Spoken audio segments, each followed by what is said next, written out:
استعمال کرتے ہوئے ہمیں بھی بڑے قصے معلوم ہیں لوگوں کے، ہمیں بھی پتا ہے کہ کس کی بہن بیٹیاں کن کے ساتھ کس طرح شادی کرتی رہی ہیں۔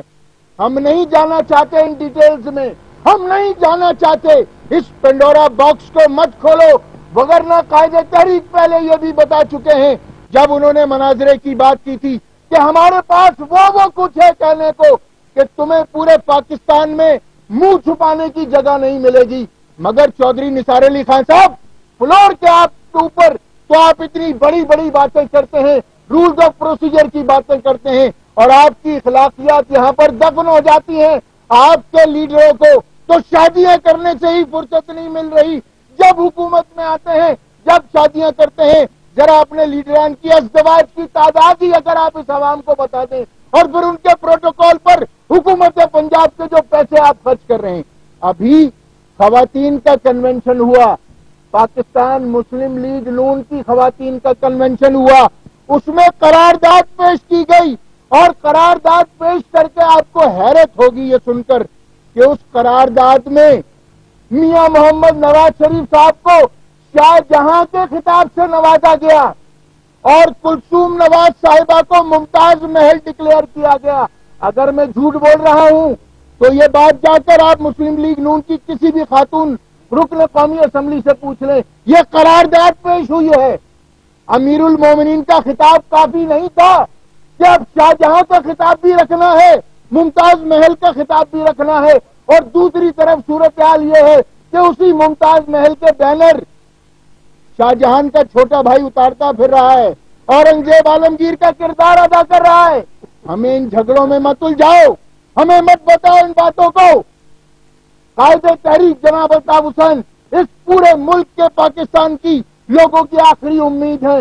ہم انقلاب کی بات کر رہے ہیں، تمہیں آگ لگ رہی ہے، تم نے آمریت کی گود میں آگ کھولی ہے، اس لیے تمہیں انقلاب سمجھ میں نہیں آتا۔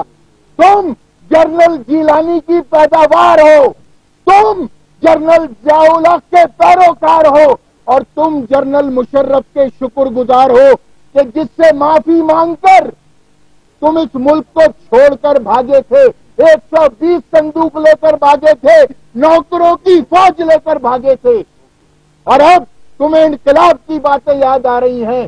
شرم آنی چاہیے، آج فوج کے خلاف باتیں کرتے ہو، رات کی تنہائی میں جا جا کر فوجی جرنیلوں سے ملتے ہو، برقعے پہن کے فوجی جرنیلوں سے ملتے ہو، اور باتیں بڑی اتنی بڑی بڑی۔ شرم آنی چاہیے، تمہارا رویہ کچھ ہے، تمہارے قول اور فعل میں تضاد ہے، اور یہ ساری صورتحال یقیناً پورے پاکستان کی عوام جانتی ہیں۔ قسمت سے میں کچھ کہنا چاہتا ہوں، آج جو چودھری نثار صاحب نے یہاں بلکہ صاحب لگاتے ہوئے مجھے شرم آ رہی ہے ان کے آگے، وگ لگا کے تو وہ اسمبلی میں آتا ہے آدمی، لیڈر ان کا بال لگوا رہا ہے انگلینڈ میں، ملک کے حالات تباہ ہو رہے ہیں۔ یہ لیڈر کیسے لیڈر ہیں؟ جب لوگ یا لیڈر ایگزائل میں جاتے ہیں تو اپنی قوم کے لیے کتابیں لکھتے ہیں، اپنی مشکلات لکھتے ہیں، قوم کو ایک راہ دکھاتے ہیں۔ یہ لیڈر گنجے جا کے بال لگوا رہے ہیں انگلینڈ میں، یہ حال ہے ان کا۔ شہباز شریف سے پوچھیں کہ لندن یا امریکہ جا کے کس چیز کا علاج کراتا ہے؟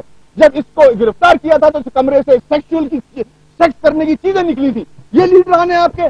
پنجاب میں جو حرکتیں ہو رہی ہیں اس وقت، کرپشن انتہا پہ ہے، پروسٹیوشن انتہا پہ ہے، ہر روز ہر گھر میں مجرے کرائے جاتے ہیں، تو اس کو نہیں روک سکتے یہ لوگ؟ یہ شریف لوگ ہیں؟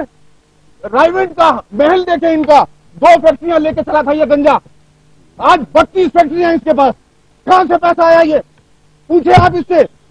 یہ الزام لگا رہا ہے یہاں کسی شریف آدمی پہ کھڑا ہو کے۔ ہمیں پتا ہے کہ کس کی بیٹی کیسے بھاگی تھی، کس کے ساتھ بھاگی تھی۔ پنڈورا باکس مت کھولے، ہمارے پاس بھی بہت سارا مواد ہے۔ اور شہباز شریف اور نواز شریف اور چودھری نثار، تیرے کو پورا پنڈ ہی جانتا ہے، تو وگ لگا کے پھرتا ہے مسٹر بین۔ اپنا منہ بند کرو، اور الطاف حسین کے لیے یہ مغلظات، یہ گندی باتیں بند کرو، ورنہ تمہارا وہ حشر ہوگا کہ رائیونٹ کے محل میں بند رہو گے، لاہور کے لوگ ماریں گے تمہیں۔ تم لاہور کے لوگوں کے بھی قابل نہیں ہو، لاہور کے لیے تم نے کچھ نہیں کیا، پنجاب کے لوگ تم سے تنگ ہیں۔ یہ سیاست کر رہے ہیں یہ اتنے بڑے بڑے ایکسپیرینس لوگ، کہ یہاں آ کے الطاف بھائی کی پرسنل لائف پہ بات کر رہے ہیں۔ یہ طریقہ ہوتا ہے کسی سیاستدان کا؟ یہ 2 دفعہ حکومت کر چکے ہیں اس ملک پہ، ان کا یہ حال ہے۔ بال لگواتے پھر رہے ہیں سارے بھائی. کیا لڑکیاں پھنسانی ہے؟ کیا کر رہے ہیں؟ کیوں بال لگوا رہے ہو؟ بال لگوانے کا وجہ کیا ہے؟ ابے عوام کے مسائل حل کرو. بال لگوا رہا بے وقوف.